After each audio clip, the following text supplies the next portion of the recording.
110 of the House of Commons Standing Committee on Fisheries and Oceans. This meeting is taking place in a hybrid format pursuant to standing orders. Before I proceed, I would like to make a few comments for the benefit of witnesses and members. Please wait until I recognise you by name before speaking, and please address all comments through the Chair. Before we begin, I would like to remind all members in the room of the following important preventative measures. To prevent disruptive and potentially harmful audio feedback incidents that can cause injuries, all in-person participants are reminded to keep their earpieces away from all microphones at all times. As indicated in the communique from the Speaker to all members on Monday, April 29th, the following measures have been taken to help prevent audio feedback incidents. All earpieces have been replaced by a model which greatly reduces the probability of audio feedback. The new earpieces are black in colour, whereas the former earpieces were grey. Please only use a black approved earpiece. By default, all unused earpieces will be unplugged at the start of the meeting. When you are not using your earpiece, please place it face down on the middle of the sticker for this purpose on your table, as you will see it as indicated. Please consult the cards on the table for guidelines to prevent audio feedback incidents. The room layout has been adjusted to increase the distance between microphones and reduce the chance of feedback from an ambient earpiece. These measures are in place so that we can conduct our business without interruption and to protect the health and safety of all participants, including our interpreters. Thank you all for your cooperation. Pursuant to Standing Order 81.4, the Committee is beginning its study of main estimates 2024-25, votes 1, 5 and 10 under the Department of Fisheries and Oceans. Before we start with the Minister, I want to let the Committee know that we will take possibly a 10-minute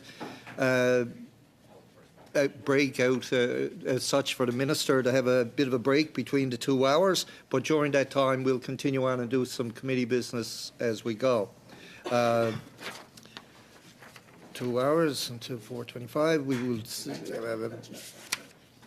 I'll start by welcoming Minister Laboutier back to committee again and the officials that are with her. And Minister, you have 5 minutes or less for your opening statement. When you're ready. Merci beaucoup. Well, thank you very much, Mr. Chairman, and I'd like to first of all thank you for inviting me to appear before the committee to discuss a number of important issues. Before I begin, I'd like to point out that we are meeting on the traditional unceded territory of the Algonquin and Ishibik people. I'd like to begin by presenting the main estimates for 24-25 on behalf of Fisheries, Oceans, Canada and the Canadian Coast Guard. Key in this area, we are looking for 506 million. We have it broken down in this fashion: 506 million for projects related to the Canadian Coast Guard fleet, including the acquisition of new vessels. 127.7 million for the signing of new collective agreements for employees. 52.7 million to continue our work under the Fisheries Act. And if you have any questions about my department's main estimates for 24-25, my department and my officials would be happy to do so after my presentation. That said, before I get to it, there are a few points I'd like to make. Let's start with the Alberta fishery. As you know, last March I made a very difficult decision not to open the glass eel fishery in 2024 in the Maritimes. Since then, I'd like to remind you that anyone caught fishing for glass eels will be subject to enforcement action by fishery officers who are working with other agencies to combat the unauthorized fishing, sale, and possession of glass eels for export. Since the 6th of March, no fewer than 132 individuals have been arrested. 21 vehicles have been seized and forfeited, as well as 356 pounds of glass eel, 105 fake nets, and 249 landing nets. Whatever we say, I think the numbers speak for themselves. Fishery officers are out there. They're doing their jobs. They're patrolling rivers, facilities, and export points as we speak. The department is continuing to work to make the necessary regulatory and management changes in order to ensure a safe and sustainable glass eel fishery for all anglers.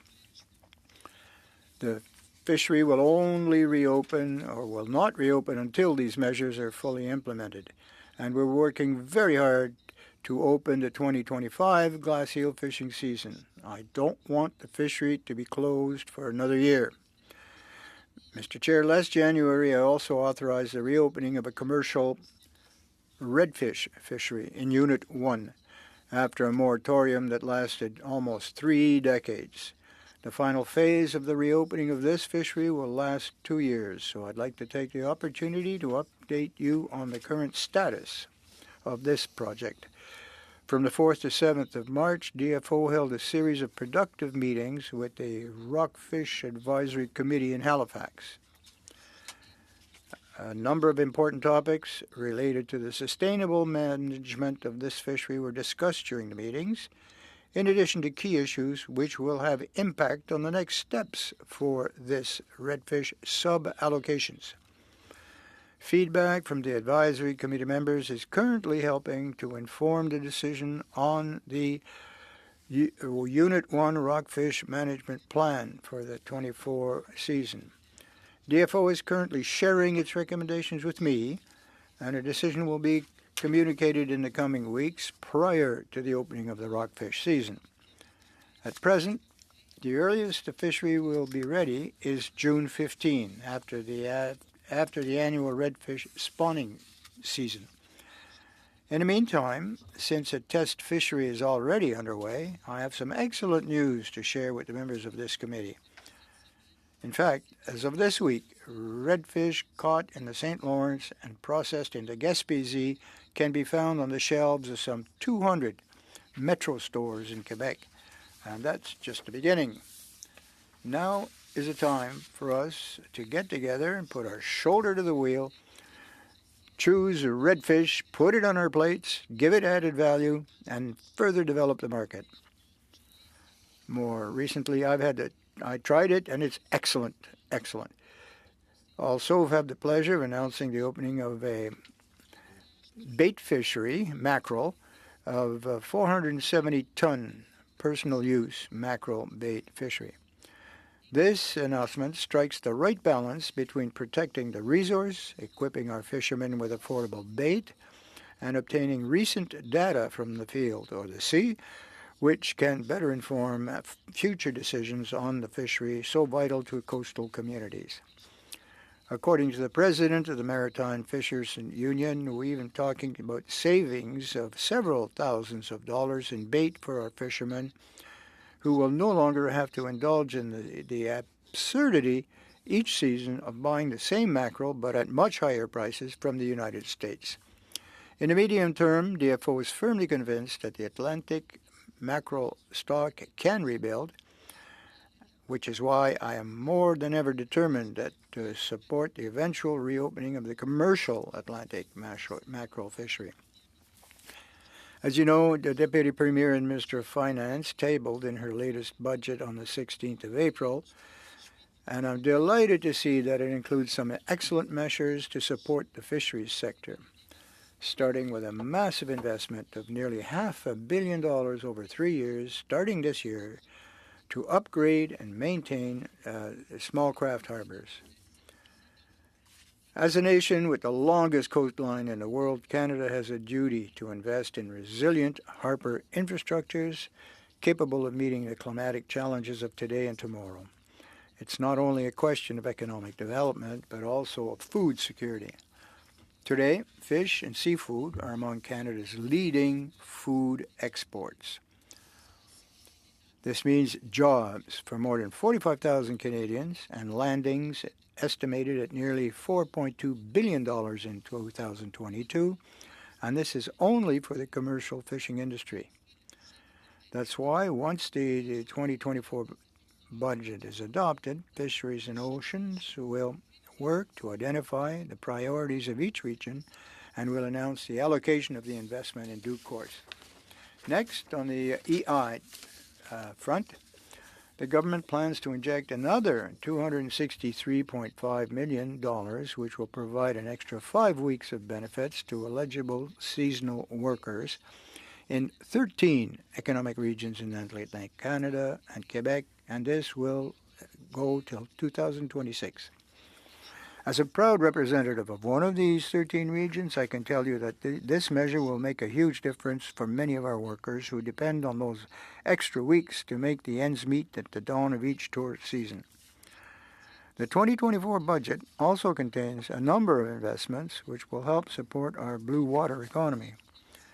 In addition to the financial support earmarked for small craft harbors, federal government will provide funds which to be shared among key departments, including Fisheries and Oceans Canada, Canadian Coast Guard, more than $1.6 billion to support the Canadian National Adaptation Strategy, which will help protect people and their communities from the effects of climate change. An investment of $25.1 million over 2 years for the Canadian shellfish sanitation program, and to help communities harvest shellfish safely for food, social, and ceremonial purposes, thereby contributing to their food security. $44 million will be devoted to programs that will enable Indigenous communities to continue to define common priorities. And finally, Mr. Chair, Budget 2024 includes an exciting measure to ease the tax burden of fishers. In short, with Budget 2024, we will be giving ourselves the means to achieve our ambitions by equipping our fishermen with the tools that they need and modern harbors for their children, grandchildren, great-grandchildren, who will perpetuate our fine maritime traditions. Thank you, Mr. Chair. I'm now prepared to take questions from the members of the committee. I'll go to our rounds of questioning, and I will let the members know that the Minister did go over a bit on our time, so we'll just add that on in the questioning as we go forward. You got time, have you? We'll now go to Mr. Small for 6 minutes or less, please. Thank you, Mr. Chair.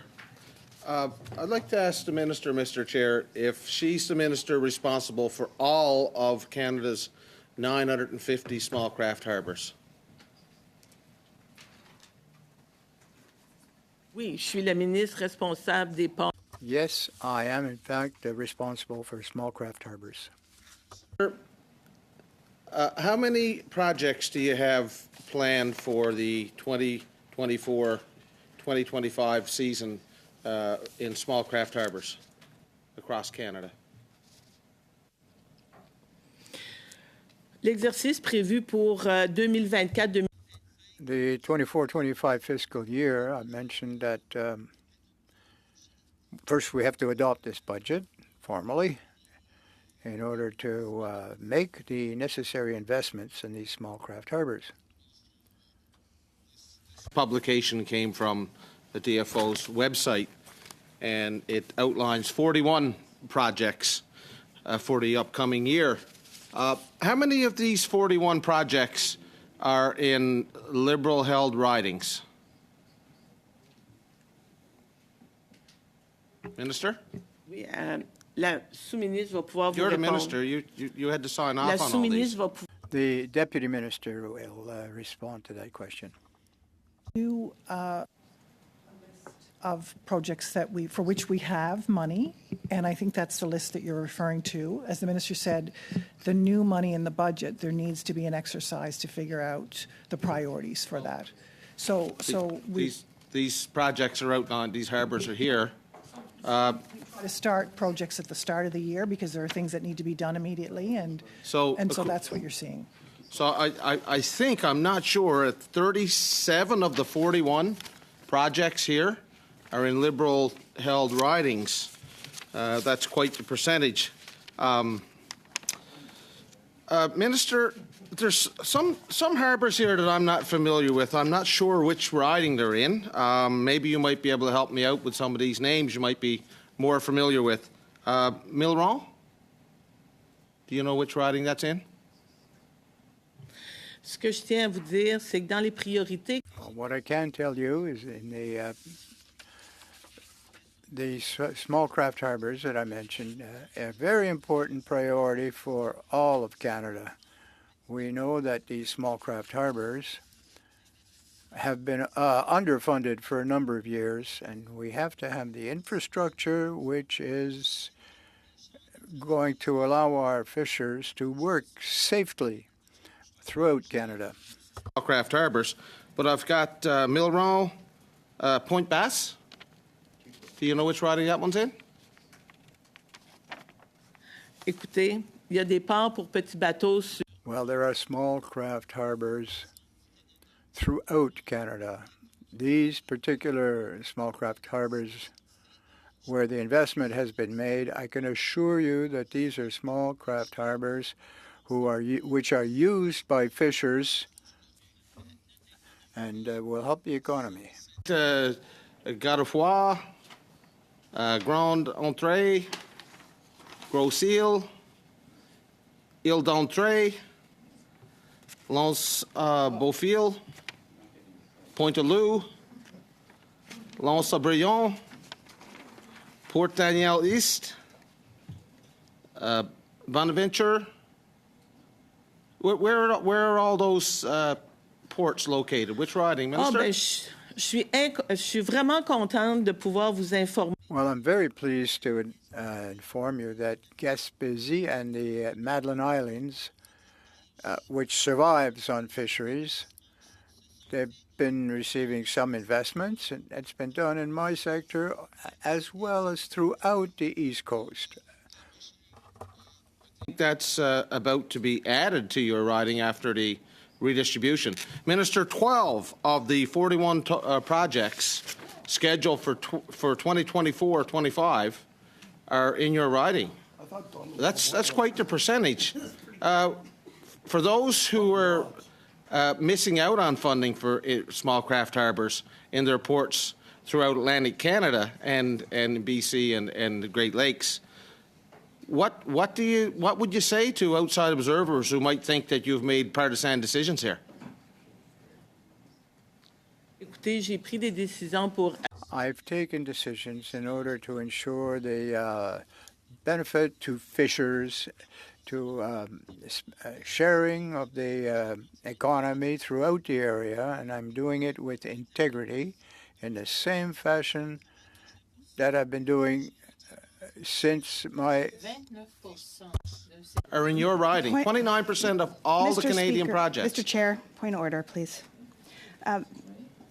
Mr. Chair, with all due respect, I just would like to ask to please have my colleague and the minister to not be talking over each other with the microphones on. It's really challenging for the translators, so perhaps the chair could help everybody to be reminded of that. Thank you. Yes, I will remind everybody, one person speaking at a time, and even if you're sat next to the person who's speaking, please don't be shouting or conversing with someone else around the table, because the mic picks it up and then the translators don't know which way they're supposed to translate, whether it's Mr. Small speaking or whether it's Mr. Perkins or Mr. Bragdon or Mr. Kellaway, whoever it is. Please, one at a time. That's all I ask. Go ahead. Thank you, Mr. Chair. Harbour Breton and Hermitage in my riding, and Shelburne and Pubnico in South and West Nova Scotia, each of these communities has a higher landed value in the fishery than all 12 of the riding or ports that are receiving funding. If you combine them all in the minister's riding, I wonder what the minister has to say to folks in the fishing industry in those harbours who didn't get a nickel. They're not projected to get a nickel in the upcoming year. Yeah, unfortunately, Mr. Small, you're going way over time, so we'll go now to Mr. Hanley for 6 minutes or less, please. Merci beaucoup. Merci, Ministre. Thank you very much, Mr. Chair, and thank you, Madam Minister, for your appearance today and to spend 2 hours with us. Questions in English for the benefit of my constituents for the most part. The first thing I'd like to talk about especially in view of our ongoing study on the Yukon River salmon stocks, is some concern I have, and maybe you can alleviate my concern, but I noticed that in the main estimates, there's just over a $1 billion decrease in planned spending for the next 2 years, including, according to the department planning document, funding changes in planning for the Canadian Coast Guard, marine conservation targets, and the Pacific salmon strategy. So, of course, I'm concerned about the funding for the Pacific salmon strategy initiative. And I wonder if you could clarify whether there is a determination to cut funding to the PSSI.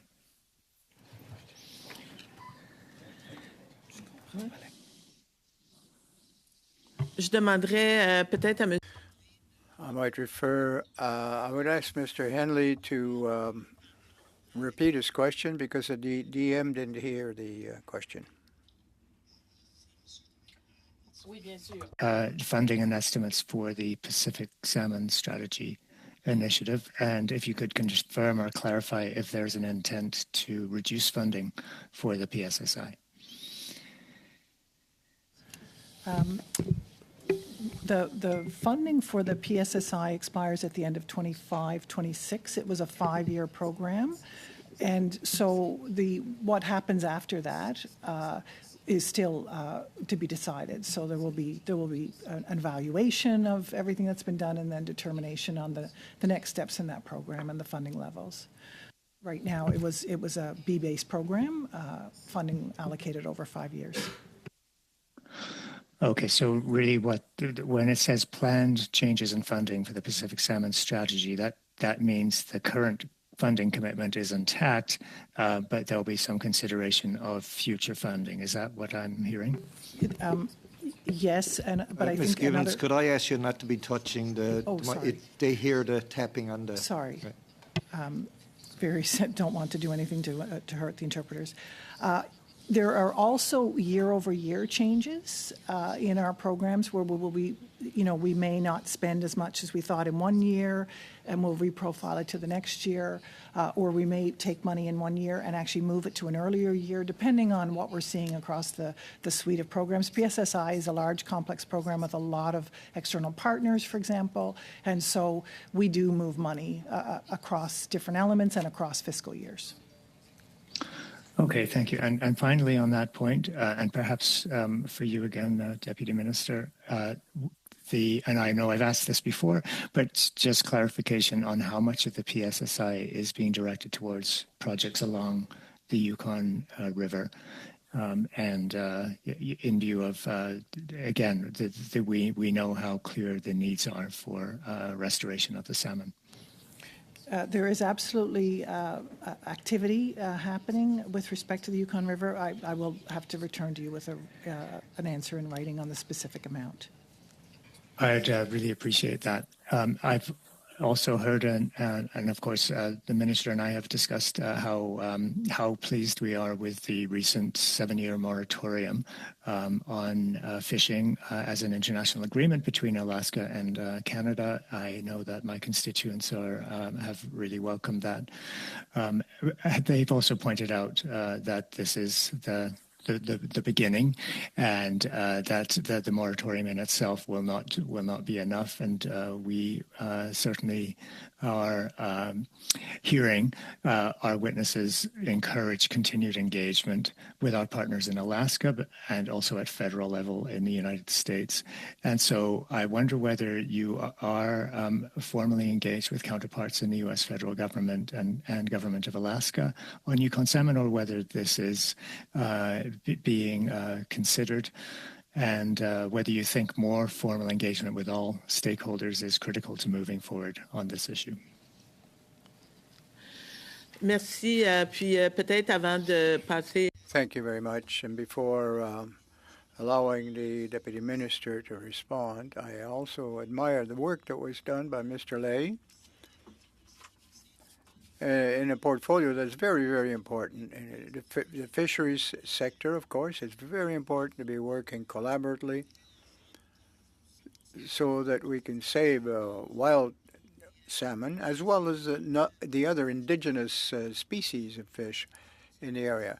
I have had meetings in the United States with various partners in order to stress the work that we've been doing to protect these wild and native species.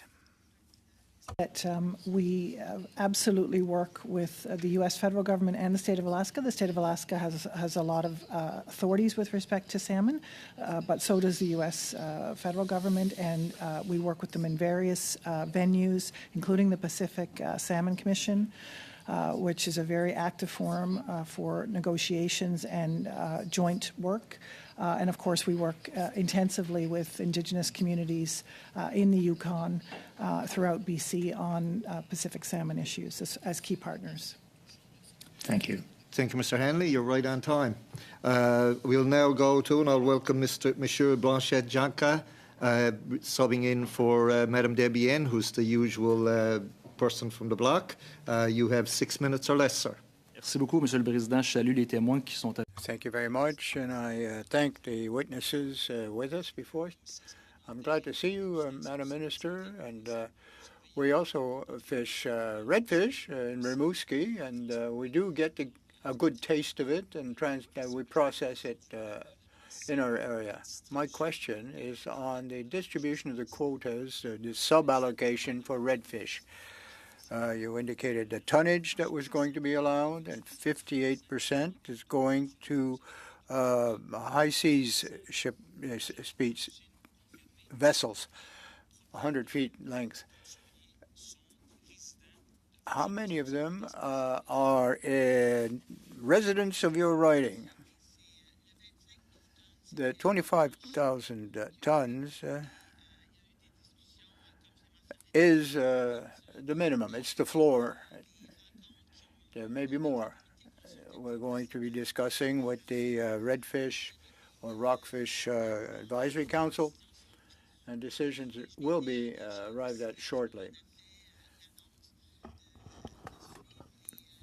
I've made every effort to follow the recommendations of that advisory council, and 10%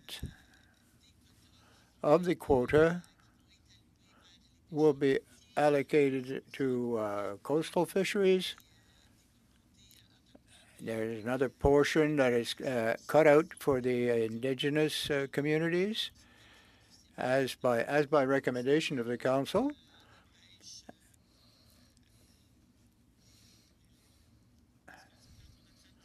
Well, if you're capturing, if you're fishing, for redfish or rockfish, you get bycatch as well. So we have to be careful of what we're doing there. Following the consultations that we've had, it was requested by the provinces to respect the historic allocations or quotas. These were respected, have been. Madam Minister, from your personal point of view, you're very familiar with these coastal communities. You've been in position since 2015, and you know that most of these boats, these ships, will be highliners going offshore. The owners, we can count them on the fingers of one hand, and from our area. It's not going to help the simple fishers who have simple needs, and they're obliged to go fishing for something else, shrimp, for example. We're helping the big players in the fisheries sector, and we are depriving those who will really depend on this to survive. Well, in Quebec, we don't have any major corporations in this sector. So we improved quite a bit over the traditional quotas. If you're talking about the Madeline Islands, for example, there's no intention whatsoever to build any new ships or vessels. They're prepared to work with indigenous communities, with Gaspésiens themselves, so that throughout Quebec, we're going to try to harvest our full quota. But but the people are telling, fishers are telling us that the traditional quota don't apply anymore. They're out of date. You're helping. You're not helping the communities that really need this as much as you could or should. So what led to that decision? It doesn't make any sense to me. Well, in the consultations that we've had across the country and in Quebec as well, they're not. We're not working on old data. We had consultations last year, and the advice was to maintain the traditional quota for redfish, which is what we did. For Nova Scotia, same thing, same message. Those that are working and bringing harvest to shore, they're making employment for the fish plants. The various associations that I work with, what I hear from them is that for once we have a minister who's willing to work with the fishing sector for the fishers. I think we're going ahead with that. Well, I thank you for your frankness. They're saying that in the Saint Laurent area, no one is the owner or an operator of a large ship over 100 feet in length, an offshore vessel. So the errors of the past, we're kind of repeating them. And these high seas offshore ships will be taking over in a few years. Can you assure us it won't happen? It's a fisheries based on quota allocations. Once you've captured all your quota, you're done for the season. You're done for the season. Well, do you have evidence that people actually don't overfish? Well, some of the recommendations that were proposed by the advisory rockfish advisory committee of the Rockfish Association, and It's over the 6-minute allotment. We'll now go to Ms. Barron for 6 minutes or less, please. Thank you, Chair, and thank you, Minister, for being here, bienvenue, and to the other, of course, witnesses as well. Minister, just yesterday, actually, which was perfect timing, I met with representatives from EcoTrust, Coastal First Nations, UFAW to talk about the necessary work towards a BC owner-operator licensing system. And as you know, our committee has completed 2 in-depth studies, one prior to my time, one during my time, that was unanimously recommending the implementation of a Made in BC owner-operator licensing regime. We also know that there's support from First Nations, broad support of First Nations, industry, communities for this change. We even saw the Premier of my home province, Premier Eby, write a letter to the Prime Minister, including you, urging the Government of Canada to work with the province of British Columbia to develop a Made in BC owner-operator licensing policy. Minister, we know what needs to be done, and my question to you is when will you direct the department to end the delays and begin working with First Nations industry and the province to implement this long overdue policy reform? Oui, puis écoutez, j'étais en décembre dernier. well, last December I was in BC and I met with representatives of the fishing sector, operators, owners as well, and discussions have been undertaken to deal with the issue. That's great that conversations are being had. Now, there's been a wealth of work that's already been done in this area. There's witnesses who came for the study that we did recently. There's recommendations from the 2019 report. There's endless testimony, information that shows the direction forward. It seems like there's a bit of a delay tactic happening here. Perhaps you can clarify. We know what needs to be done. We don't need to be asking the basic questions anymore. We need to be moving forward with action. When will those actions be taken? Mais écoutez, ce que je peux vous dire, c'est que pour moi, Well, what I can tell you, it'd be important not to try to start from square one once again. We have to take a look at what the committee has provided by way of information gathering and work. And it's at the level of negotiations, I think, that we will arrive means to promote the concept of owner-operator. Continue with my questions, and perhaps if Ms. Gibbons would like to follow up some written information, that would be helpful. My last question in this section, Minister, is I'm wondering if you're waiting for permissions from the corporations and foreign owners that now control the licenses before you move forward with this desperately needed change. Non, écoutez, c'est pas du... No, that's not how I work. I don't wait for the approval or the approbation of the bigger corporations. Not at all.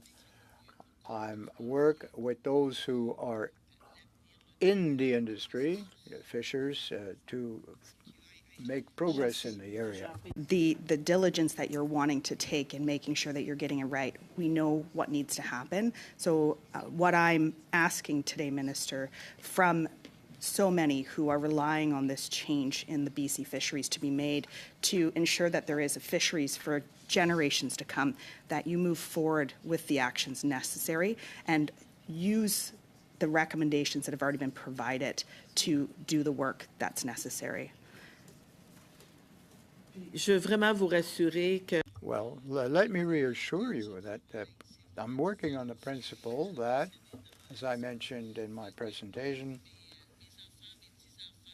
that my children, my children's children, and their children will have access to the resource, and that we can make it sustainable and durable for the very long term. It's very important to try to work with the people who live by fishing to ensure that there will be fisheries and stock for years to come, decades to come. We are all impacted around the table as to the future of fisheries in this country, whether it's the East Coast with their various associations and federations, and the West Coast as well. Set of questions, but just one last question around that. We know that that there are very different policies in place on the Atlantic coast. So why is it that it's good enough for us to move forward with policies that are putting the owners and local fishers at the forefront on the East Coast, but not on the West Coast?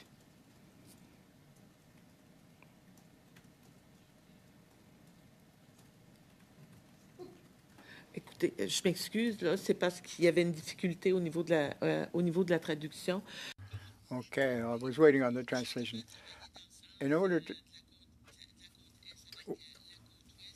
well, we work on both coasts, but there are First Nations, for example, on the East Coast, who actually travel to see how it's done on the West Coast.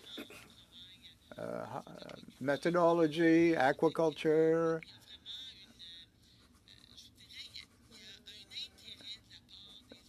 There's a very big enthusiasm and interest to find modern solutions for the future. The fisher folk want to be part of the solution. They're anxious to do so. If you're working only for number one, you can work much more quickly and you don't have to have any particular policy. But if you want to sustain it for the long term, you have to collaborate. For 5 minutes or less, please. Thank you, Mr. Chair, and thank you, Minister and Department officials, for being here today. Minister, in your last appearance, you mentioned a meeting with the Ambassador of France and discussing a conference in Nice, France, in 2025. Do you recall that? I see you do. Okay, thank you. What is the ambassador's name? Oui, effectivement. Oui, j'ai rencontré. Yes, I did. The ambassador for France, I met with him. In 2025, there'll be a big meeting on the oceans. Le nom de l'ambassadeur, je pourrais pas vous... The ambassador's name? Not off the top of my head, no. But what was important was to add seals to the list. Who's your counterpart in the United States federal cabinet?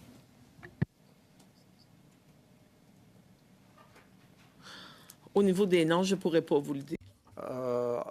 I'm not good with names, but I couldn't tell you. I don't know how that'll advance. That will make progress in the fishery sector. I met the American ambassador, the Japanese ambassador, but if you were to ask me the names of these individuals, I wouldn't be able to tell you. Counterpart, and who's your point of contact? Je pourrais pas vous le dire, hein? Couldn't tell you. But how does that advance progress in the fishery sector? You are the key point for Canadian fisheries, and we are hearing coast to coast to coast issues that require international cooperation. If you haven't met your American counterpart or don't even recall their name, we have to question, why aren't you doing your job? Minister, I'm going to change topics slightly here.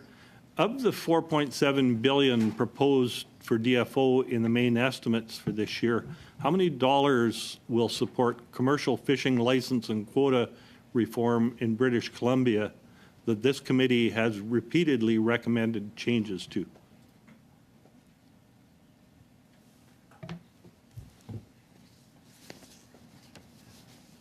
Pour le prochain budget? In this current or upcoming budget, first we have to adopt the budget. There's $4.7 billion proposed in this budget. How much of that is aimed to support commercial fishing license and quota reform in British Columbia? If you don't have it right now, we can wait for it in writing. My time is limited. I can respond. The funding for the moment, the activity that we're doing, as the minister said, is consultation. So we've certainly had the reports of the committee and just how much? Because we're talking main estimates. So that would be operational budgets. So the staff that work on these issues. So to us with how they much, would be then, people please? who are doing a lot of different fisheries activities, but. How much is targeted, if anything? Thank you, if you can provide that in writing. I'll move on now, Minister. When it comes to DFO science, are you aware of the 2023 report from the Commissioner of Environment and Sustainable Development that examines the department's monitoring of marine fisheries catch?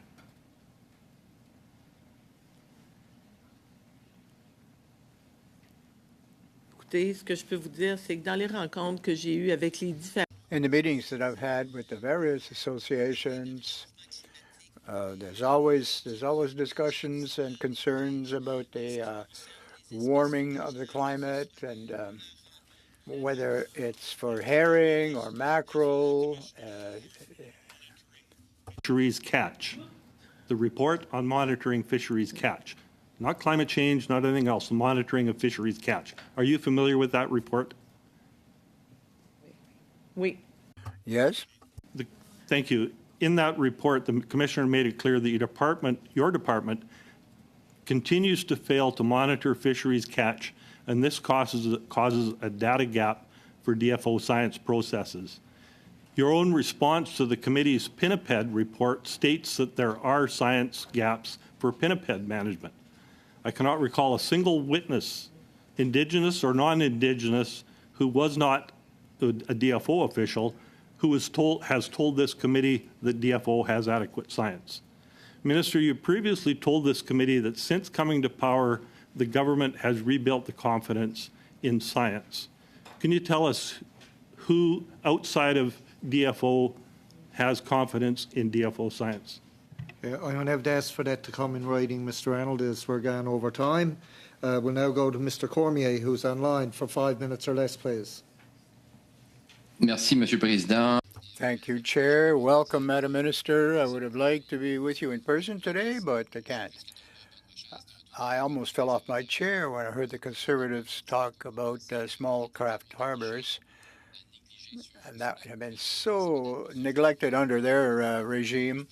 This is why we have perhaps more needs in some areas than others, because we were neglected throughout their administration.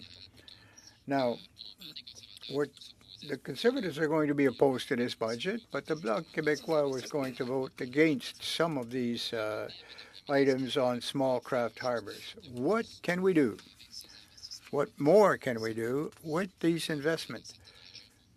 Yes, we have to increase our efforts in some areas to assist fisher folk with infrastructure repairs and what is going to be done with that money to help the fishers of our regions? Well, thank you very much. To me, it's a priority. Small craft harbors, with the damage caused by Fiona, we've been impacted very, very seriously. And we know that there's going to be more frequent storms, much stronger storms, and these small craft harbors becomes mini industrial zones. There's processing plants. We're going to have to dredge harbors. It's going to cost more. There are some harbors that need to be dredged 2 or 3 times a season. So we want to make sure that our fisher folk can carry out their profession in safety.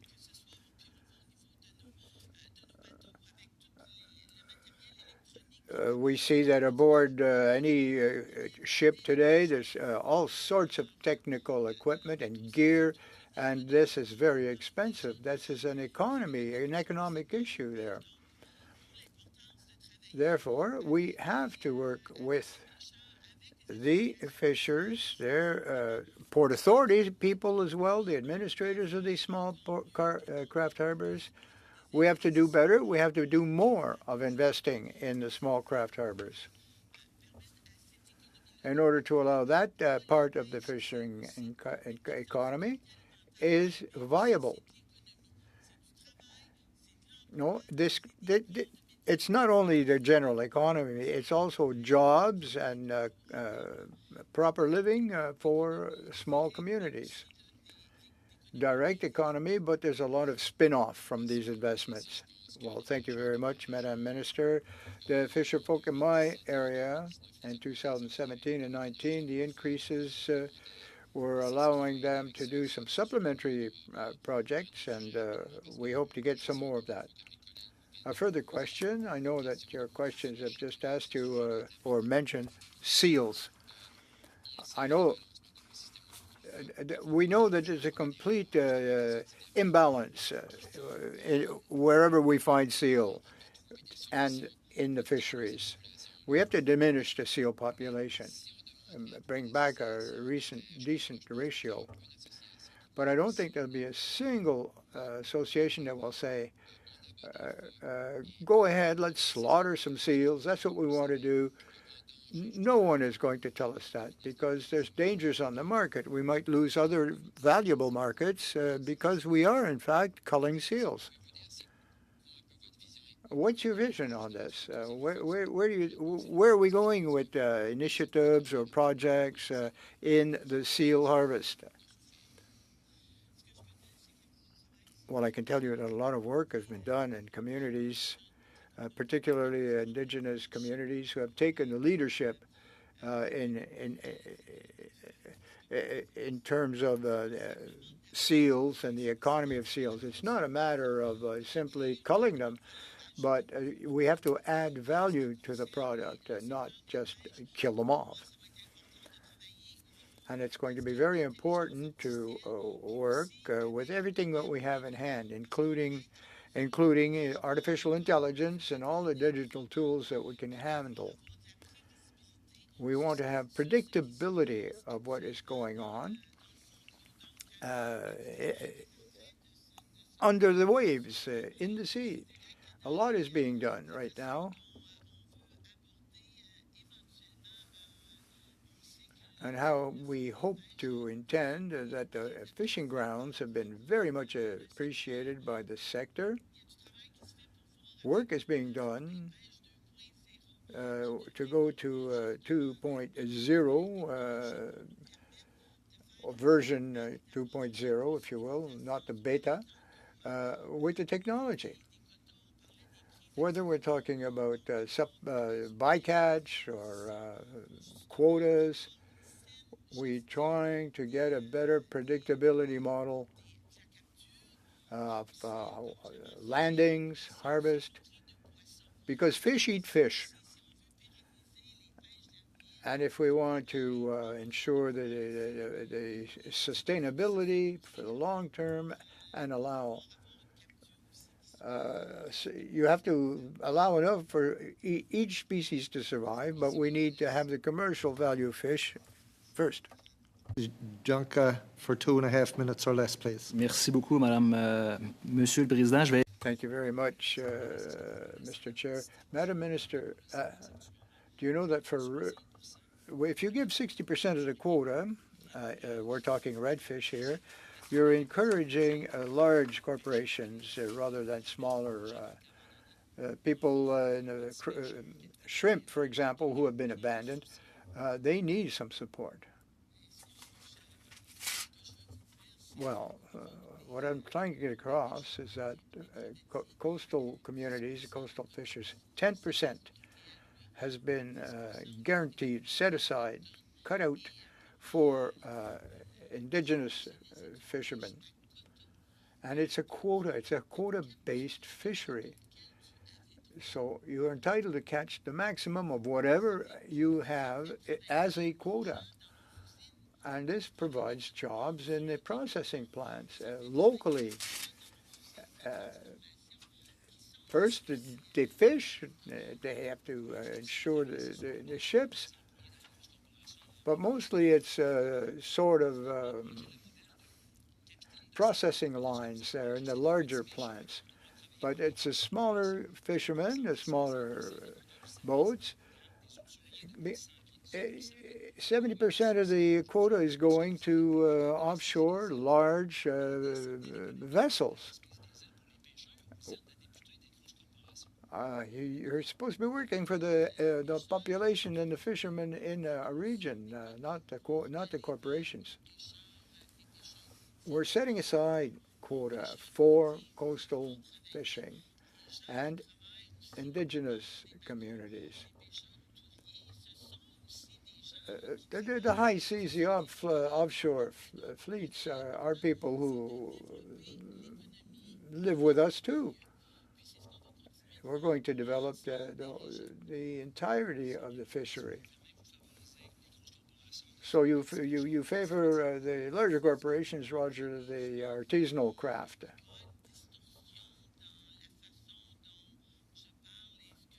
Well, perhaps you're misreading my words or twisting them a little bit. We have preserved the quota traditionally offered in Quebec. That's what they was recommended. That's what we did. Thank you, Chair. Minister, the Gitineau First Nation in British Columbia has been at the forefront of efforts in the region to secure a vibrant wild salmon future for the benefit of all. They're currently awaiting DFO approval for 2 initiatives. One, they've spent years negotiating a term sheet with DFO for Fisheries Reconciliation Agreement, for a DFO Fisheries Reconciliation Agreement. And the other one is they're awaiting funding for a conservation hatchery. Both these initiatives have been supported by the Regional Director General, but yet to have department approval come through. Minister, why the holdup, and when should the nation expect final approval?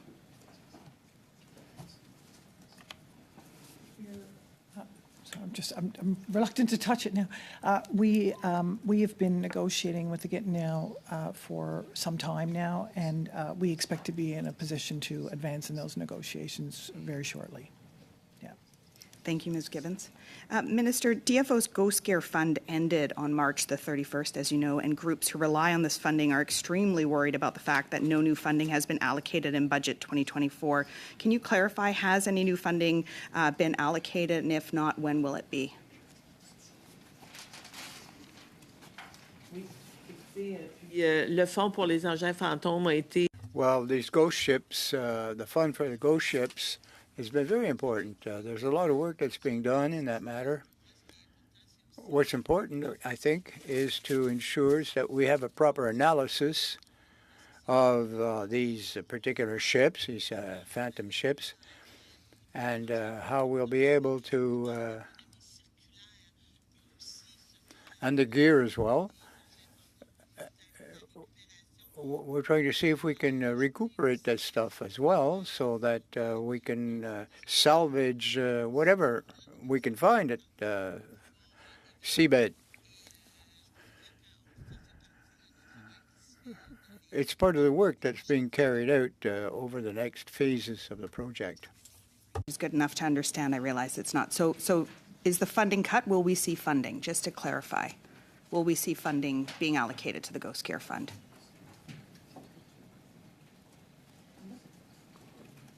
Actuellement, je vous dirais que c'est trop tôt pour le dire, mais Well, it's a bit early to give you a stated number, but we have to analyze the project.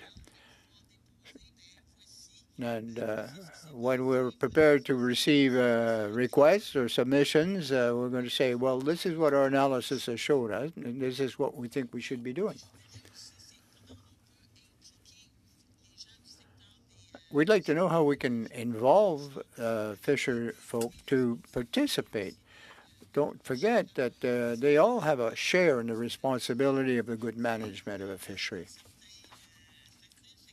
In certain areas in my riding, we were able to salvage 800 lobster traps, for example. And that was only in one small part of my riding. You can imagine how much or how many you'd find, what kind of gear you could recapture or recuperate in Nova Scotia, for example. It's exponential. How can we involve fishers to get involved? And there we can legitimately invest public funds and arrive at a circular economy and clean up the seabed as well. The 10-minute break that the Minister requested, that gives 55 minutes on the dot in committee business or in public and camera, whichever way you want to look at it. So we'll allow the Minister now for a 10-minute break, and we'll reconvene again at 20 to 5, 4:40.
to order.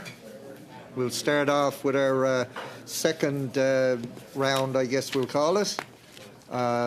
We'll start off with Mr. Perkins, I believe, for 6 minutes or less. And I think he indicated he may be sharing his time, but I'll leave that up to him. I don't want to be responsible for that. Thank you. Thank you, Mr. Chair. And thank you, Minister, for coming for 2 hours today. Appreciate it. On April 29th, the FO began a public consultation, a 2-month consultation on proposed new marine protected areas in principally Nova Scotia and New Brunswick. So I have a couple of questions about some of those, and just so people know what I'm talking about where in the geography, because everyone doesn't know. I'd like to ask you first about Browns Bank, which is this area down here, southern tip of Nova Scotia. That is called an area, located as an area of interest in your consultation. So that's a lobster fishing area 34 and 40. It's also a scallop fishing area 29C and D. There's other fisheries that are in there. It's an important fishery for the Clearwater, which is owned by Member 2, who fish lobster, scallops, and surf clam down there. Now, when you look at your pictures, and what the fishing companies tell me is that 90% of the bottom there is mud. But what you claim to be protecting is something called Gregorian corals in the proposal, which is that coral people see in fish tanks. It's not something that's endangered. And you say there's a dense concentration of sponges. Sponges are also not endangered. So I wonder if DFO would provide the committee with the science that shows that those things you're trying to protect there are actually in decline in that area. Écoutez, ce que je peux vous dire, c'est lorsqu'on travaille. What I can tell you is that when we talk about the protected marine areas, and we deal in close collaboration of the users of these areas. We want to do their job correctly. We have to judge what the impacts are going to be, and as much as possible, depend on scientific evidence. We work with organizations, fishers associations, various stakeholders. The question is that this is an area of interest, which is the next step shortly to being a marine protected area. All the marine protected areas that DFO has done so far in Nova Scotia are no-take zones where you can't fish. So I'd like to know, will you provide the committee with the science of what's in decline in this area and the proof that it is interaction with mankind that's causing that decline in order for this to be protected? Will you provide that to the committee? Happy to provide the science. The MPA zones obviously are very much based on the science around, what is sensitive in a zone. And, yeah. So you do have science that proves that these things are in decline. I'm not sure if the science to your very, very precise question, but certainly there would be science on the area. One would think that specific science would be done in any area that you're looking at doing this that shows there's a decline of something that needs to be protected. Area 2 here, that's the eastern shore. That has a lobster fishing area. It's LFA 32, and it's only a 2-month season, April basically to June. Your documents publicly say that eelgrass beds and kelp, seaweed, which are also not endangered, are what need to be protected, and that there's salmon habitat there. There's no salmon habitat there. Most of the eastern shore rivers have been killed by acid rain. There's very little salmon that go up any rivers there. There's a few that will go up the St. Mary's River, but there's very little, and they breed in the river. So would you provide the science on what is being protected, what's in decline, and and whether or not that was mankind that was doing that for that area? We'll provide what we have. Okay, yeah. I'm going to go to number 3, George's Bank, the richest fishing ground in Atlantic Canada. It is incredibly important to both Canadian and Americans. You're proposing again that it be closed in a marine protected area. Could you provide the committee with the specific science that shows things that you're trying to protect are actually in decline over a period of time for that area? That's a yes? Same for Sambro up here in my riding. That's an important lobster fishing area. You've designated it to be closed. Will you provide the science for that? We'll provide the science we have available. Okay. Absolutely. I've got all of these, then I'll sum it together, all the blue and the red areas. Will you provide the science of what's specifically in decline and the science behind it for all of those to this committee? I will provide, as I said, the science that we have available. I'm not able to commit to new scientific work, but the science that we have will provide it. Appreciate that. Thank you. I'll turn the rest of my time to Mr. Bragdon. 45 seconds, Mr. Bragdon. A quick question for the minister. Thank you for being here. The Great Lakes fishery, as it relates to the recommendation by the Great Lakes Fishery Commission stating that DFO is in a clear conflict of interest acting as the Great Lake Fisheries, basically their commission's department, as a contractor, we unanimously recommended in our report that the GLFC be moved over to Global Affairs, that you ensure that it receives its full funding and that DFO not try to withhold it. Are you going to follow the recommendations of this committee, which were very clear in what they recommended, which we received directly from the stakeholders involved? And there's a letter that was sent to the Prime Minister from 25 U.S. congressmen, and it's on his desk now. Have you spoke to the Prime Minister about this, and is it being dealt with? Mais écoutez, moi, ce que je peux vous dire, Well, I can tell you that we are not in a conflictual situation. We met with some Americans who were very pleased with the investments that have been placed, and we continue working together on the Great Lakes.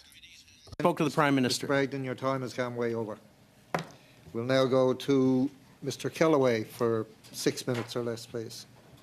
Thank you, Mr. Chair, and I'll be splitting my time with MP Morrissey. And I want to say I really didn't know we could bring in charts, but so I have put together a little makeshift chart of my own. I'm not an artist, certainly not a scientist, but I'll get to that in a minute. I have a question for you. We talked about small craft harbors and the importance of small craft harbors. They're in essence the hub of a community economically, socially, and culturally. Question for you. How many Conservatives are going to vote for the $463 million in the budget to invest that money over 3 years? And I can tell you, I probably can answer that question. 0. There's my chart.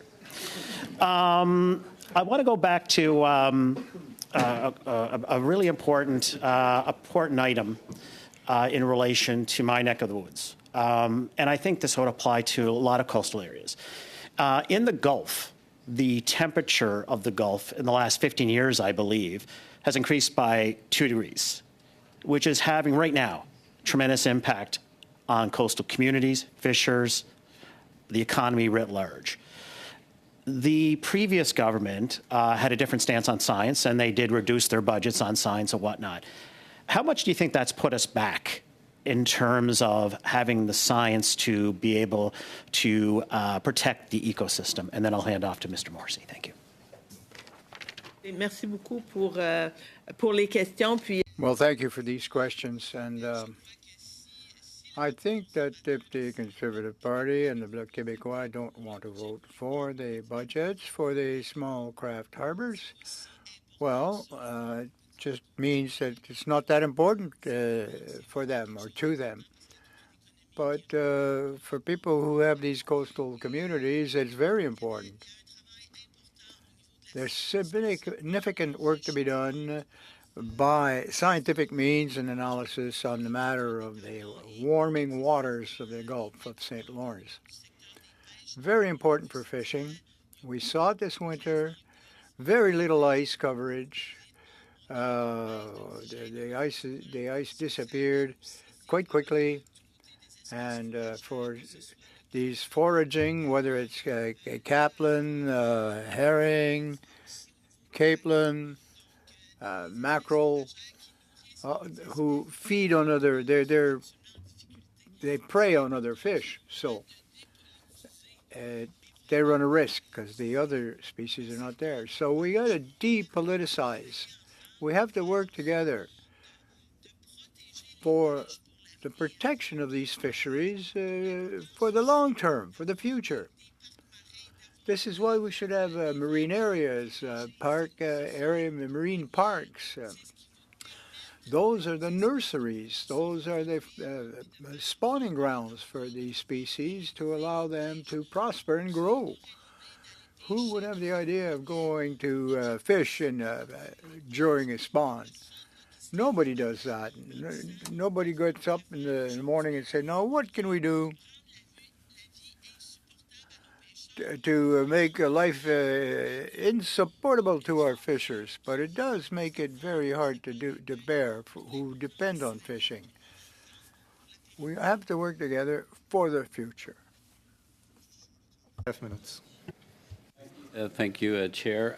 Madam Minister, following up on some of your earlier answer, and I do support your decision of allowing a limited mackerel bait fishery this spring.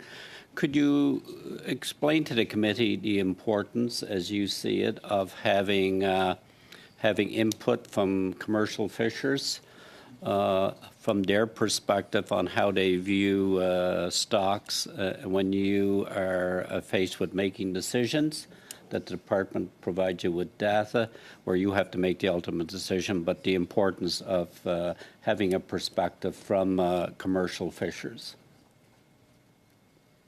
Effectivement, pour moi, là, d'où l'importance de la consultation, l'importance. Well, in my opinion, consultation is vital. What fisher people are telling me up to the decisions taken in the past. This is what we hear when we travel around and listen to the fishers.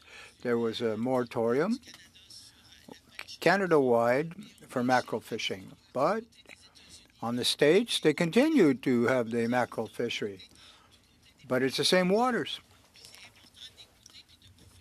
So we have to listen to what they have to say and do things properly.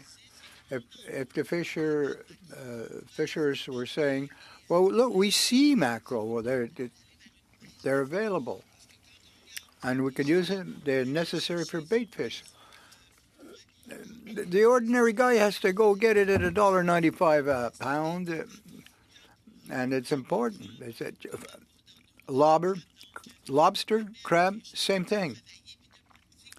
Have to work more effectively and efficiently and at a lesser cost. The less it costs the fishermen to catch, to bait,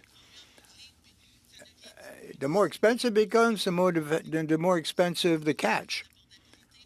Now, there's that part of affordability, but we're trying to work with the associations. They're quite pleased to the decision that was taken. Thank you very much, Madam Minister. We'll now go to Mr. Blanchet-Janka for 6 minutes or less, please. Merci beaucoup, Monsieur le Président. Je poursuis. Thanks again, Mr. Chair. I'd like to follow up on my previous question. Your government in 2017 wanted to sell off 25 harbors in Quebec only, Quebec alone. Now you're saying you want to assist small craft harbors. That's not quite true. Quebec had to rebuy Gros-Caquina, Rimouski, Matane, and another one. Come in my Rimouski. The Western Quay is closed because lack of maintenance. It's going to be ripped right out. We built a pier, a wharf, and then the government sold it off, and it has to be removed, dismantled. Those are the facts, Madam Minister. So my question will be for Ms. Givens, Deputy Minister. When is the first time that you're going to announce the reopening of the redfish fisheries? Yes, when? When did you first recommend to open up redfish based on scientific evidence?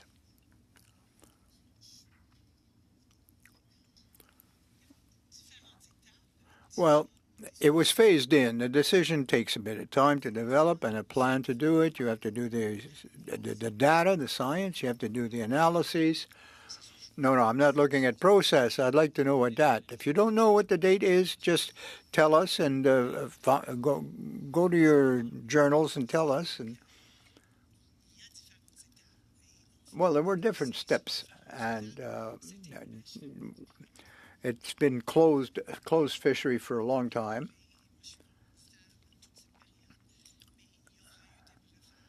And there's been briefings over the years with an increase each time in the process towards when, according to scientific facts you had, to reopen that fishery. I'd like to get a written answer if you. It's very recent. I can tell you it's a recent decision. We wanted to have enough scientific data on a multi-year basis. Okay, very good. So, Ms. Gibbons, the DFO granted a contract to Mercer's Seafood, and they own Ship Mercy Venture. $5 million to get the data on redfish. So fishers are going to host scientists in order to interfere while they're fishing.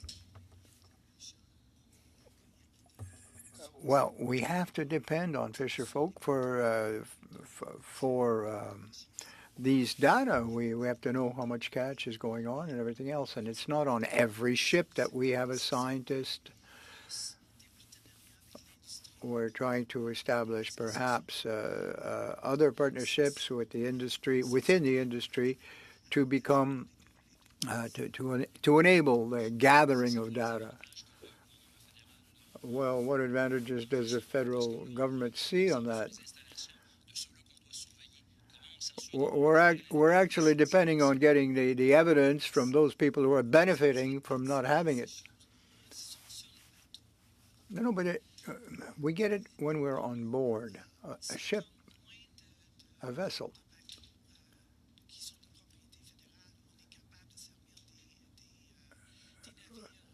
We don't depend strictly on vessels that are property of the federal government. Now, we depend on boats and ships that are privately owned. Coming back to redfish fisheries, it resembles, I think it's a bit what's happening like in the West Coast. It gives less management problems for DFO in granting of quota and stuff. So it would be, don't you think it would be advantageous to take the BC model and apply it here in the eastern coast?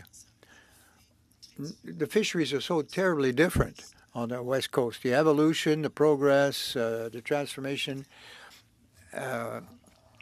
We don't have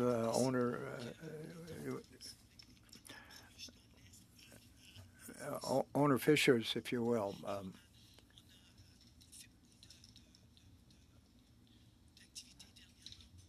There's been a lot of activity lately to sort of insert that concept into the major framework policy.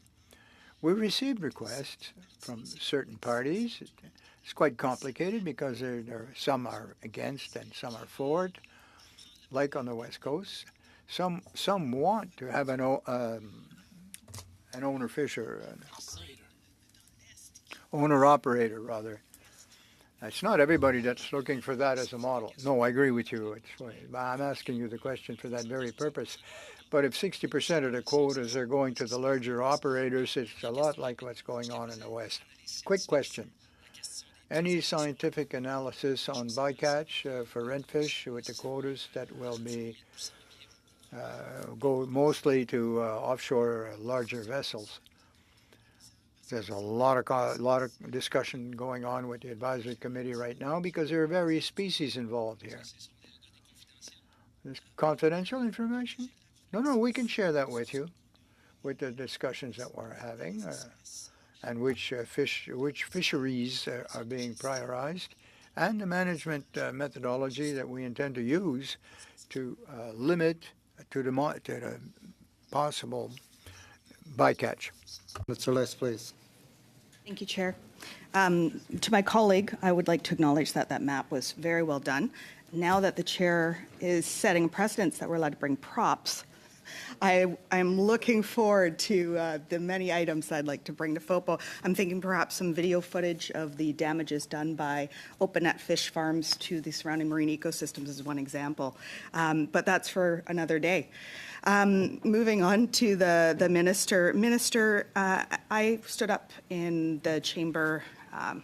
The days are blending together now. I believe it was yesterday, day before, and asked you a question about the newest accusations that that senior DFO officials are muzzling scientists regarding their research into the threats posed by open net Pan Atlantic salmon farms in BC waters, and that there's now an investigation happening by the Public Sector Integrity Commissioner. Minister, are you aware of any senior officials at your agency who are doing anything to suppress science that they didn't want to get out, in particular around fish farms or on anything else? Écoutez, moi, ce que je peux vous dire, c'est que... Well, I can tell you that when I arrived in my position, the importance was to be able to meet as many people as possible, whether they were for or against the issue, whatever it was. But as we're talking about internal management, I should leave that to the Deputy Minister to answer for the administrative part of the question. It's not new news, that's old news. Just the translation, I missed the last couple of words there, but I don't believe there was a clear answer around that. I'm wondering, I know that it's going through the process of an investigation, and Minister, will you be cooperating with the investigation of the Integrity Commissioner and publishing the findings of this investigation once it is finalized? Avant de laisser Annette répondre, je peux vous... Well, before I let Annette answer, yes, we will cooperate fully in the inquiry in order to ensure that we get results quickly, efficiently, and we don't want to hinder any progress. The Commissioner has a very well-established process for carrying out these kinds of investigations, and seeks the cooperation of the department, which of course we provide. Decisions on publishing findings is something that is at the discretion of the Commissioner. That is not that, because they're an independent organization, so that is really is their purview. Right. I guess the reason why I'm asking is because there is a pattern, unfortunately, that we have seen where science has not been brought to light after many years. I think of the science with Dr. Miller-Saunders, I believe her name is. I can get confirmation on that. That didn't come out for 10 years, for example, around the PRV virus. And so there is a pattern of science not coming out. And we know through the study that we did as a committee that a key to this is the process in which the CSAS process is undertaken, who's at the table in that decision-making process, and the information that's being made available to the minister. Now, I'm unsure if the minister has had a chance to look at the process in which science is brought forward in decision-making processes. But I'm wondering if she can share what improvements are being made to ensure that science is not only made available for decisions being made, but accurate science is being made available. So just in general, I would say that all departments that have science in their mandates follow science integrity policy of the government, and DFO has its own to make sure that scientists are free to carry out their work and to speak about their work, and that there is not interference in that process. In terms of changes that were made, certainly DFO, it's not lost on me at all that there is criticism about science and DFO in different areas. There's criticism on the aquaculture side. There's also criticism on fish stock decisions, and there are changes that are being made to DFO science. Okay, Ms. Gibbons, with respect, thank you very much. Perhaps you could send the remainder of your response in writing. I hate to cut you off, but my time is limited. Thank you very much. My next question, Minister, is around the increase of derelict and abandoned vessels that we're seeing being along all coasts of Canada, Atlantic, East and West. The West is being particularly hard hit with the large amount of derelict vessels that are being left to sink and polluting our waters. But not only is this an issue and something that's coming up in a study coming forward, but we also see that there is, it's been brought to my attention that there have been derelict vessels being imported from the United States and being brought into biologically sensitive ecosystems to be broken down. And of course, as you can imagine, there are many toxins and hazardous materials that are seeping into the ocean. In particular, the one that I'm referring to is in Bain Sound. And I'm wondering, why are we importing hazardous derelict vessels from the U.S. when we can't even clean up the ones that we have here in Canada? Écoutez, vous avez entièrement raison au niveau des... Yes, that you're quite correct. The abandoned or derelict vessels is a very significant issue. We're making progress, and we're working very hard to. But we have to ensure that those owners of vessels, whether large or small, that they also have a responsibility. If you own the boat, a ship, a vessel, you can't just abandon it. You can't abandon it and then walk away and leave it to the government to deal with the problem. And very important input from Mr. Pelletier, but we know that the accountability mechanisms are not in place. Yeah. Thank you, Ms. Byron. We'll now go to Mr. Arnold for 5 minutes or less, please. Thank you, Mr. Chair, and again, thank you, Minister. I just want to comment a little bit on Mr. Kellaway's comment about voting for this budget. There are a number of reasons that we do not support the budget, but when 29% of the funding for small craft harbors is going to the fisheries minister's riding, it's pretty hard to support that when we're here to represent all Canadians. Minister, I'd like to follow up on your government's failure to deliver effective diplomacy for Canadian fish harvesters. Many reports written by this committee have told your government that Canadian fish and seafood need a strong advocate to engage with the U.S. government on issues such as Pacific salmon of BC and Yukon origin, the North Atlantic right whales, pinnipeds, Great Lakes Fisheries Commission, transboundary mackerel, illegal trade of lobster and elvers, and the list goes on and on. These are issues directly impacting Canadians that require diplomacy with our largest trading partner. Your response to this committee's pinniped report only mentioned complying with regulations of the Americans. Canada needs a government that will stand up for Canadians. If my office were to request a meeting on your behalf with Gina Raimondo, the Secretary of Commerce responsible for Federal Fisheries Agency at NOAA, will you make yourself available to meet with her and discuss American policies that are hurting Canadian harvesters? Oui. Premièrement, ce que je tiens à vous dire, c'est que les pêches au Québec... Well, first, I got to tell you that fishing in my riding represents 30% of the economy of the fishing sector for all of Quebec. So investment in small craft harbor is absolutely essential, and I'm not embarrassed or ashamed of it at all. I spent 9 days in the United States recently. I went to Maine, Boston, Washington. We discussed fisheries, conservation, and seals. I talked about it with anybody and everybody I could find, and I'll say it publicly. Seal harvesting, and in the provinces or in certain areas, we consider that it's a fishery, and in other cases, it's considered to be a mammal, and therefore one is hunting. U.S. counterpart on the U.S. positions that are hurting Canadian harvesters. can you name anywhere that you got concessions from our U.S. counterparts?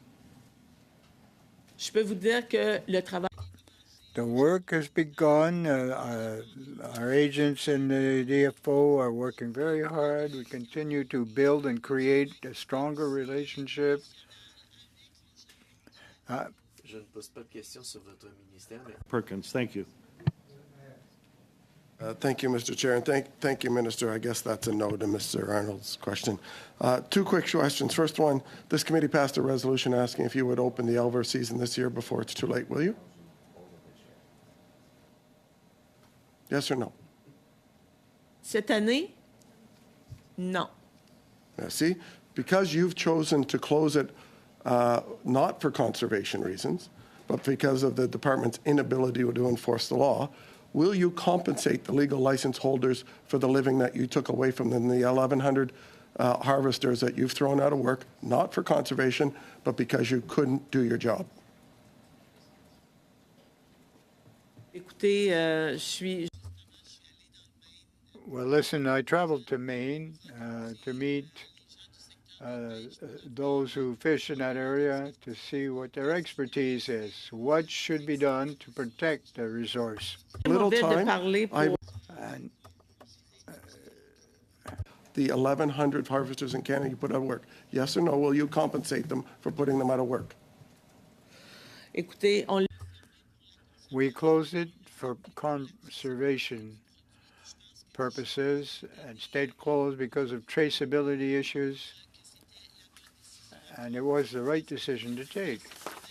And what's going to be important is to ensure that in 2025 we'll be able to open up work that you put them out Mr. of, not Perkins, for your time is conservation. up. We'll now go to Mr. Hardy for 5 minutes or less, please. Thank you, Mr. Chair. And actually, I want to continue on with Elver as an issue. Minister, you closed the fishery, which means that anybody that's out fishing Elver is doing it illegally. So the enforcement piece should be, pardon the pun, like shooting fish in a barrel. Can you, in our studies, including the IUU study that we're just wrapping up now, the look that we did at Elver, I had a lot of concerns, and so did others, about the actual safety of people, people in the community, even the enforcement officers, who had to live in the community and perhaps deal with some pretty rough elements who stood to make a lot of money through the illegal trade in Elver. So can you talk a little bit more about the steps that were taken to provide the enforcement to see if it's possible to shut this fishery down, the illegal one? Ben, écoutez, la seule façon, puis là, je tiens à le dire, là, Look, to close a fishery is never a very pleasant task. It's a very difficult decision because we know it has an impact, a serious impact on the community that lives on that fishery. But when we look at the numbers, we're talking about 132 individuals that were arrested, and a number of vessels was also captured. We're talking about $5,000 a kilo, where there's incentives and there's disincentives, but we are going to imperil the resource for future years. We have to protect the elder population, Elver population rather, and ensure that it'll be there in the long term. 21 vehicles seized, 356 pounds of eel. The message that you must understand is that Elver fisheries must not occur illegally. We have to be able to ensure the traceability of the product and ensure the safety of those who are legitimate, responsible fishers. In order to do that this year, we couldn't do it. We had to continue the moratorium for one more year. but we are prepared and hope to open it in 2025. We were just dealing with the people in Maine. They've dealt with the same problem. And we're going to try to ensure that in 2025 there will be an Elver fishing season. The fact is that, you see somebody's truck and there might be a fine, but when you can go out and make $5,000 a night illegally fishing, 3 nights you can buy a pretty decent used truck again. And I think the attitude that we see in a lot of areas where enforcement and penalties don't necessarily correspond with the value of the activity of people who are prepared to break the law. So are you dealing with the Minister of Justice and Attorney General? Are you dealing with the authorities in the Atlantic provinces to, get people through the court system better? Bring in some heftier penalties for doing this. I mean, there's got to be a point at which it has to hurt enough that they're going to find something else to do. Is that activity underway? Oui, je peux vous dire qu'il y a du travail qui se fait avec les... Yes, work is being done through various partners and stakeholders. I get messages from Elver fishers. Mr. Stanley King was staying to the Toronto Star. DFO has intensified its effort, and this poaching had been reduced. Another person talked to Mike Thompson at the CBC that he was satisfied with the situation this year and that the DFO was doing regular patrols and monitoring.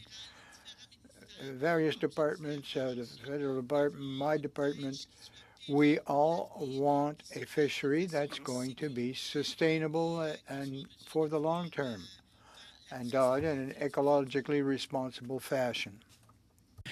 Now, we did hear... Sorry, Mr. All Hardy, done? your Okay. time is up. We'll now go to Monsieur Blanchet-Janka for 2.5 minutes or less, please. And I'll remind members to please not be trying to talk over the people who are talking or recognise to speak. Merci, Monsieur le Président. Je poursuis. Mr. Chairman, I'll continue with my questions to the... I'm getting a bit of a headache there because you were saying that small craft harbors are very important. But if I take a look at the budget, we went from 230 million in that to 2 million for 2.4 million. Now we're going to 55 million. Now, if the 33% of the fishing economy is in your riding, how come you have such a severe reduction in the budgets being provided for that? There's no reduction in the budget. It's $500 million that we're going to extract from the budget, the next budget. And when you talk about the Gaspé, don't confuse the other industries that are around these harbors. Now, we're not just talking small port harbors, small craft harbors, but all the other harbors as well, which is major for the transportation of merchandise. Yes, some fisheries have closed because there's commercial fishing going on there where the investments are being done, so we don't,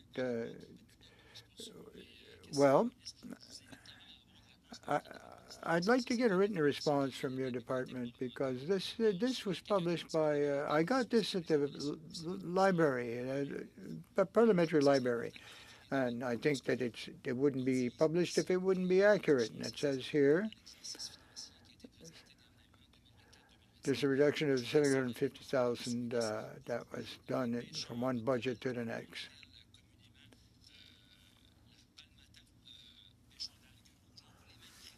Why are the kelp hunters, the red algae, they are being threatened with fines because they're not really spoiling the same red alga? You're not talking about individuals. Palmata, it's a gentleman. He's named Palmata. I think he's in your writing, but she finds it unacceptable that the New Brunswick and the Quebec regulations are not the same. Why? Is red algae different in BC in New Brunswick than in Quebec? Well, first, basically, there's a jurisdictional difference, if you will. The regulation may be different from one province to another. I'll have to get back to you on that. 2.5 minutes or less, please. Thank you, Chair. Minister, I am following up on a question that I've asked at a previous meeting, and I'm unable to see a response that's come in, so perhaps if you have responded, you can tell me what it is, but I'm not able to find one. My question was around the First Nations caucus within the Pacific Salmon Commission. Specifically, the First Nations caucus, I'm being told, is not being provided adequate funding to be able to take on the role that is needed to be able to fulfill why the First Nation caucus is there, to be able to get elders physically to the meetings, to be able to get people contributing to the capacity that they need, to ensure that the amount of consultation with Indigenous people within the nations is being done. And I'm wondering what is being done to ensure that the First Nations caucus within the Pacific Salmon Commission what is being done to ensure that they have adequate funding to be able to do the important work that they are being assigned to do. So we have a lot of different programming that is intended to provide support to our Indigenous partners to participate in processes. I think there's always a negotiation of what the amounts are, because there are so many different issues that we're involved with in so many communities. But happy to take that back and provide you with a little bit more detail. Okay. Yeah. If I can for sure get that information, I will tell you that I have people who are reaching out consistently worried about the fact that we have Indigenous people who are being asked to contribute but aren't being provided with adequate funding to be able to do so. So this is a big issue that needs to be mitigated. Yeah. My other question, we've had witnesses here recently talking to us about the Alaskan interception of salmon. We know that this is that we have the lowest returns on record for many salmon populations across British Columbia, that we're at a critical point for managing this keystone species, and that witnesses indicated to us that the Pacific Salmon Treaty is failing to meet the core principles of preventing overfishing and ensuring that each party, being Canada and the U.S., receives benefits equal to the salmon originating in the waters. We know that this treaty is up for renewal in 2028, but there's urgent action required now. We know that the waters are warming. We know there's changes of the migratory patterns that are happening as a result, or they're not able to fully get through the migratory routes that are in place. What is being done to ensure that we are working with our U.S. partners to ensure that our salmon are being protected? Okay, perhaps we should get that in writing, because we're gone over time and you're questioning by about 22 seconds. We'll now go to, the next name I got is Mr. Bragdon, but he's not here. You had the best questions. Yeah. Okay, we only have interpretation until 5:30, so Mr. Small, you're up for 5 minutes or less. Thank you, Mr. Chair. So, Mr. Chair, in October of last year, the Minister assessed Northern Cod to be out of the critical zone and into the cautious zone, and said it's been so since 2016. One fish processor in Newfoundland and Labrador who relies solely on codfish to run their operation told me that there's been 8 years of lost opportunity to have higher cod quotas as a result. And he's had to rely heavily on imported Norwegian cod. So the FFAW has asked you to increase the northern cod quota from 13,000 tonnes to 25,000 tonnes, and the Groundfish Council has asked for that quota to be increased to 26,200 tonnes. Will you agree to either of these requests to increase the quota on northern cod in the upcoming season? Yes or no, Minister? Écoutez, comme je le mentionnais, on attendait à la fin du mois de mars. Well, as I was saying earlier, we're waiting till the end of March to get the latest and most recent scientific data, and we'll take a decision shortly thereafter. We have to act with the prudence, the principle of prudence. we've survived. We've lived well with cod fisheries for 30 years, and I don't think I'm prepared to be pressured into taking a. End of March. Well, we're a little bit beyond here. So that was over a month ago. So in the recent stock assessment, it was revealed that the Sentinel fishery for northern cod showed no improvement once again last year.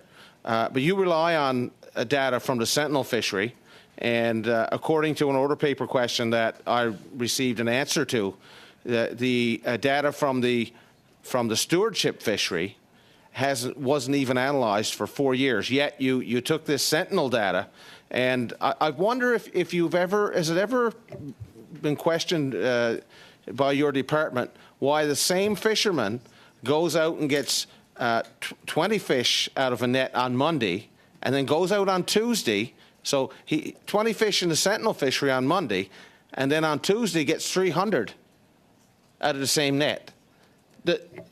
Have you ever questioned the validity of the data that you've received, that you pay $704,000 a year to receive, that shuts down the cod fishery and denies opportunity to fish harvesters? Have you questioned the validity of the Sentinel northern cod fishery? Je vais commencer par répondre à votre première question. C'est que j'allais. I'll answer your first question. I want the scientific data by the end of March, but that's gross data, raw data. We'll get an answer once the analysis is done, and we'll have the information on the cod fisheries.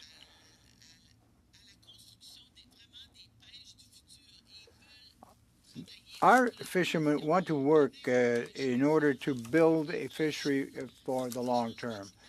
With climate change coming in.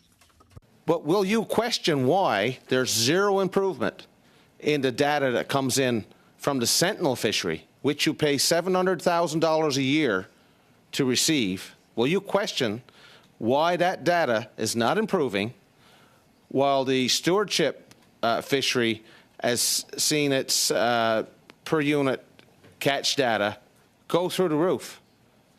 And it's the same fishermen that are involved one day in the Sentinel fishery and the next day in the stewardship fishery. It's absolutely crazy. Will you question that? And will you factor in why there's some discrepancies here when you set this year's quota? And will you listen to the FFAW and their harvesters who are on the water and know that stock's recovered? Will you listen to them? You said they were your eyes and ears. You're quoted as having said that the fishermen are your eyes and ears. Will you listen to your eyes and ears? Je peux vous dire qu'il y a un travail de collaboration. We were constantly in a spirit of collaboration, and this is what we're doing. Once we have the data in hand, I will make my decision. Thank you, Mr. Swallow. We'll now go to Mr. Cormier for 3 minutes. Merci, Monsieur le Président. Madame la Ministre, merci. Thank you very much, Chair. Thank you very much for your patience and your presence here for 2 hours today. It's very much appreciated by both myself and my colleagues. I think we can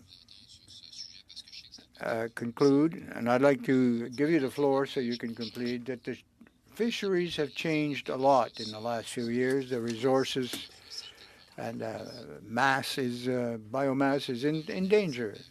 We have a new generation of fisher folk. Some of the new upcoming generation would like to continue the traditional fisheries of their father, their parents. How can we ensure that we can accommodate this next generation, not only to maintain this tradition, but this craft or this profession, if you wish, of fishing? Do you have any idea what we can do as a government, as a Department of Fisheries, to assist the incoming generation to succeed as fishers? Well, there are 2 items that's going to be very important. First, to deal with the climate change and climate warming, which is growing everywhere in the world, and food security. Then access to licenses and permits. Who should or could have access to these fishing licenses? What we witness is that the price of these permits, of these licenses, are of such a cost or a value that the next generation cannot afford to obtain a license. In my writing, one lobster license went for $19 million. So how come a beginner, someone who's starting out in the industry, in the sector, afford $10 million to get a permit? That's indebted for life. So if we have owner-operators who are the actual holders of those licenses, I've heard it from various associations and organizations, we have to give access to those who can make a living, but we also need to protect the resources for generations to come. Thank you, Madam Minister. A huge thank you to the Minister for coming today, and to Mr. Goodyear, Ms. Gibbons, and Mr. Pelletier for coming with the Minister and providing such valuable information to the committee on the mains today. So again, we'll allow our witnesses to exit, and we'll continue on with 10 minutes of committee business. I'll suspend for a moment.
We have some voting to do. I will now, of course, our guests are already dismissed, so they're gone.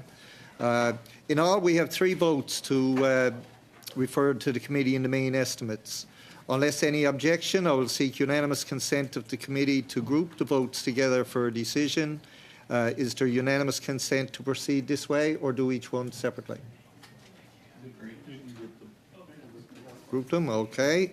Shall all votes referred to the committee in the main estimates carry or carry on division? Carry on division, okay.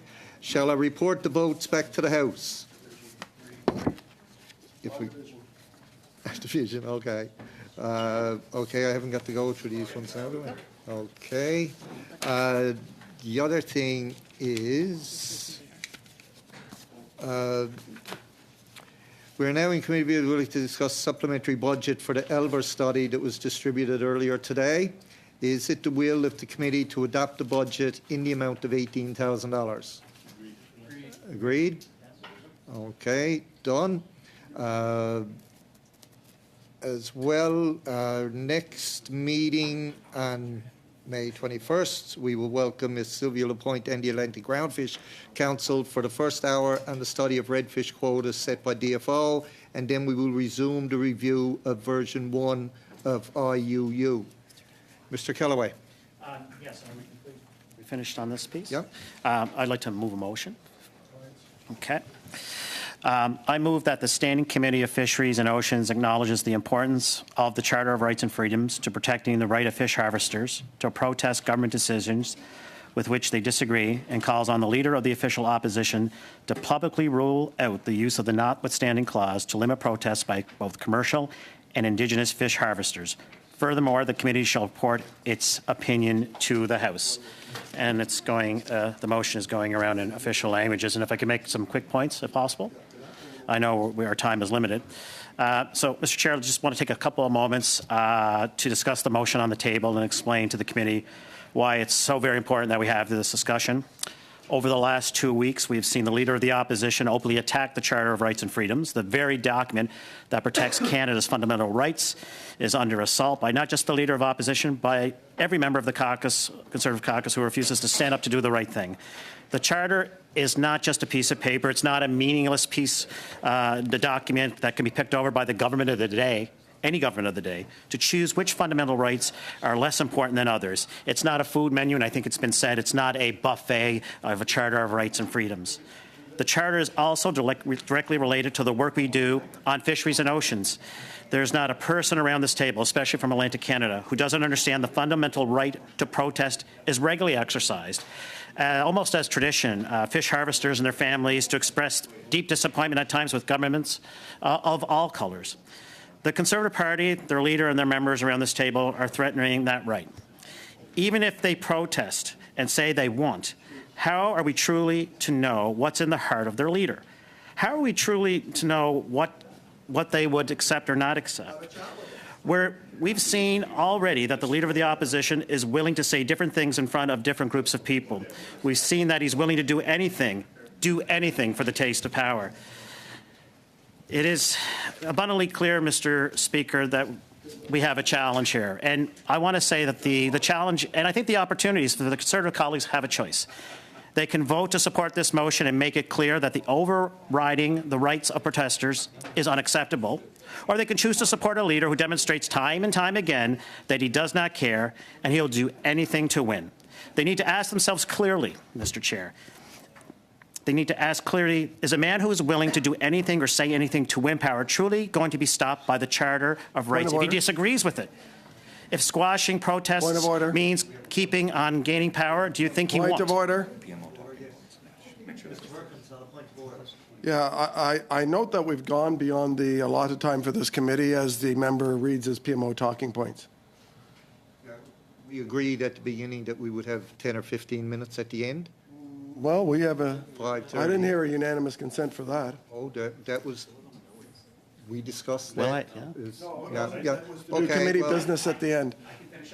Yeah, finish your PMO talking points, that'd be fine. Oh, thank you. So it's always interesting. They can give it, but they can't take it.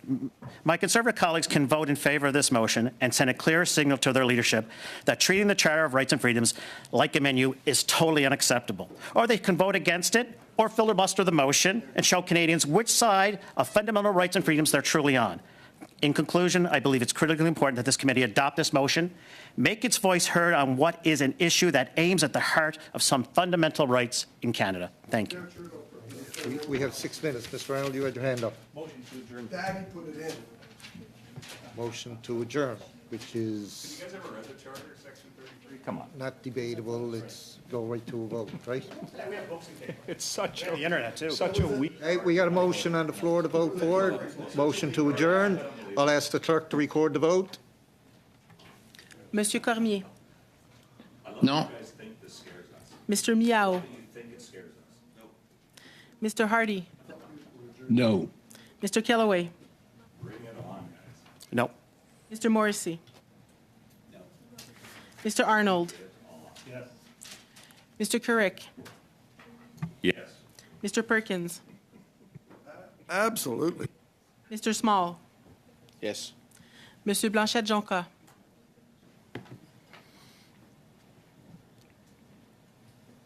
Contre.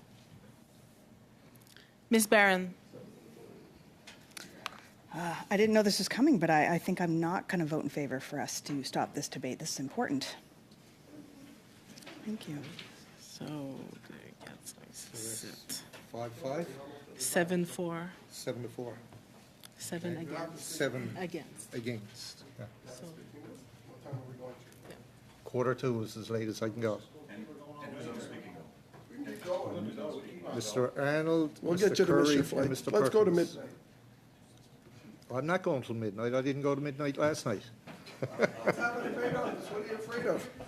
I'm not afraid of anything. Mr. Arnold.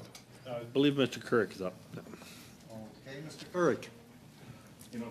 Thank you very much, Mr. Chair, and I'm glad to have the opportunity to enter into discussion on this because it's fascinating that the government, in their reading of their PMO talking points, that are specifically meant to divide, distract, and misrepresent not only what the leader of the opposition has said, but to truly misrepresent some of the fundamental constitutional principles of our federation. And what's very interesting, Mr. Chair, is that while Mr. Callaway was reading his remarks, the context that Canadians are missing is that he and members of the Liberal Party don't want to actually talk about what the Leader of the Opposition said to police chiefs last week. What did he say? Let's review that. So, and I would remind my honourable colleagues, or I hope they're honourable colleagues across the way, because, Mr. Chair, what the Leader of the Opposition said was very simple and very clear. It is that the most heinous criminals in the history of our country, those like serial killers, those like the Quebec City mosque shooter, should never leave maximum security. And that he would make sure, he was very transparent in this. So while my Liberal colleagues are quick to have this tinfoil hat informed discussion about conspiracies, the reality is this. The Leader of the Opposition made it very, very clear that it is the most heinous predators, criminals, that should never see the light of day. In fact, and I'll quote, because I think it's something that if the Liberals really want to have this discussion, they can go to their constituents and they can defend to their constituents about how they support serial killers on day parole, about how they support heinous killers like the Quebec City mosque shooter being allowed out free on our streets. That's the argument that they're making. So, Mr. Chair, that's the context. While they try to score cheap political points to fearmonger and scare Canadians, the Leader of the Opposition has been very, very clear and has done and is providing the leadership that the Prime Minister has refused to do. Has refused to do. So, when it comes to the Charter of Rights and Freedoms, it is freedom is a sword that slices both ways. And I think that's something that my Liberal friends and colleagues forget about. Because freedom means also those who disagree with you. And I would remind two things. One, I encourage members of the Liberal Party to read Section 33 of the Charter of Rights and Freedoms. Because you know what's included in Section 33? Does anybody know? Interesting. Tell me. I would be happy to. Because what is included in Section 33 of the Charter of Rights and Freedoms is the notwithstanding clause. Talk about gaslighting Canadians. Talk about misrepresenting not just what the Leader of the Opposition says, because one could say that that's a political argument and can be flushed out in debate. But no, what the Liberals are doing is truly misrepresenting what the Charter itself says. And what's interesting, Mr. Chair, is that even in question period today, the Foreign Affairs Minister Minister Jolie stood up in the House of Commons and said herself that not a judge would stand in the way of her pursuing an agenda. So what's very fascinating is that while the Liberals are trying to score cheap political points, misrepresenting what the Leader of the Opposition says, trying to deface what the Charter actually says, their own, one of their own senior Liberal cabinet ministers is out speaking about the possibility that she would herself provide leadership to invoke the notwithstanding clause. Hypocrisy at the absolute height. Further to that, Mr. Chair, what I find interesting is that this Liberal government does break records on a regular basis, and certainly not records that most Canadians are proud of, whether it be record overdoses, as we were debating in the House of Commons today, whether it be record debt, whether it be so many, you know, the corruption, the crime, the chaos. But specifically, because we're talking about the Charter, and this is very, very relevant to the issue at hand, and I hope that Mr. Callaway takes note of this, because there is one government in Canadian history that has willfully ignored and taken away the charter rights of Canadians. And Mr. Chair, do you know what government that is? Well, it's the Liberal government led by Prime Minister Justin Trudeau. What was the name of the other guy? Now I'll get to the War Measures Act, but this is the invocation, Mr. Chair, of the Emergencies Act. Sorry, our time is up. Meeting is suspended.